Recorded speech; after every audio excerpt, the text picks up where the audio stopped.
Pre wedding શૂટિંગથી 10મા ભાગનું ધ્યાન છોકરીઓને આ વાતો શીખવવામાં અપાય તો ઘણા ઘર ભાગતા બચી જાય. દરેક સમાજની સમસ્યા. તાજેતરમાં લગ્ન વિષયક સમસ્યાઓમાં ઉપરા-ઉપરી 2-3 કેસ ખૂબ જ દુઃખદ આવ્યા હતા. એમાં મેઇન પ્રોબ્લેમ એ છે કે લગભગ 25 થી 27 વર્ષની ઉંમરે પરણીને આવેલી દીકરીને ખીચડીથી માંડીને કંઈ જ બનાવતા કે કામ કરતા આવડતું નથી, અથવા તો તે જૂઠું બોલે છે કાં તો તેની દાનત નથી. એમાંથી જે હોય તે, પણ સાસરિયા માટે સમસ્યા તો સરખી જ રહે છે. દીકરી ડોક્ટર, એન્જિનિયર કે જે હોય તે, પણ પેટ તો દરેકને હોય જ છે. અને રસોઈયા, ઝોમેટો, સ્વિગી કે ટિફિનમાં આખી જિંદગી જીવી ન જ શકાય ને.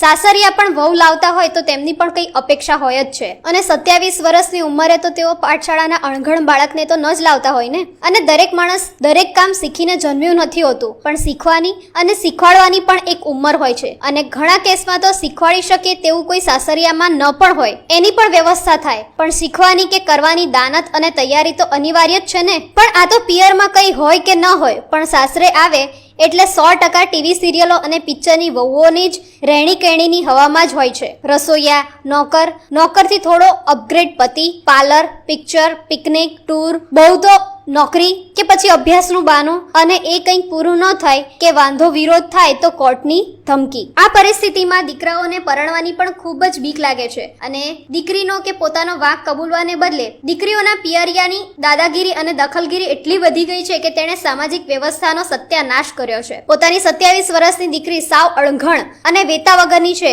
તેમાં પોતાની જ જવાબદારી છે તેવી જ કોઈ શરમ કે ગુનાહિત કબૂલાત કે હજી તેને કંઈ જ શીખવાને બદલે સાસરામાં કંઈ કહેવા કે શીખવાનો પ્રયત્ન કરવામાં આવે તો તેને સાસુ કે નણંદનું, ભાઈ ભાભીનું જીવનમાં ઇન્ટરફિયર્સ થતું હોવાનું વાહિયાત અને મૂર્ખ હોબાળો કરવામાં આવે છે, જેને દેશી ભાષામાં લાજવાને બદલે ગાજવું કહેવાય છે. દરેક રજાઓ કે વેકેશનમાં આ છોકરીઓને અને તેના મા બાપને હિલ સ્ટેશન જવા જોઈએ. પછી ભલે બાળક ન હોય કે ભણતું ન હોય અને તેને વેકેશન સાથે કોઈ લેવા દેવા જ ન હોય, પતિ પ્રાઇવેટમાં નોકરી વ્યવસાય કરતા હોય, રજા, પૈસા વગેરે મેનેજ થાય તેમ ન હોય, ઘરમાં વૃદ્ધો હોય તેનો પ્રોબ્લેમ થાય તેમ હોય, અમુકથી નાના બાળકોને લઈને ફરવા જવું આ વાતાવરણમાં સલાહભર્યું ન હોય, પણ જવું એટલે જવું જ. અને મા બાપ પણ સાચી સલાહ આપવાને બદલે ઉત્તેજન આપે અને પોતાની સાથે એકલી પરણેલી દીકરીને પણ ટૂરમાં લઈ જવાની બેહુદી વાત કરે. અને દીકરાની વહુ માટે આનાથી તદ્દન વિપરીત અપેક્ષા અને વર્તન હોય છે. આ બધી લાગણીઓના અતિરેક લગ્ન જીવનની ઘોર ખોદી નાખે છે અને તેમાં કાયદાઓ અને કોર્ટોએ મીઠું ભભરાવાનું કામ કર્યું છે. મારા 40 વર્ષની વકીલાતના અનુભવમાં આવા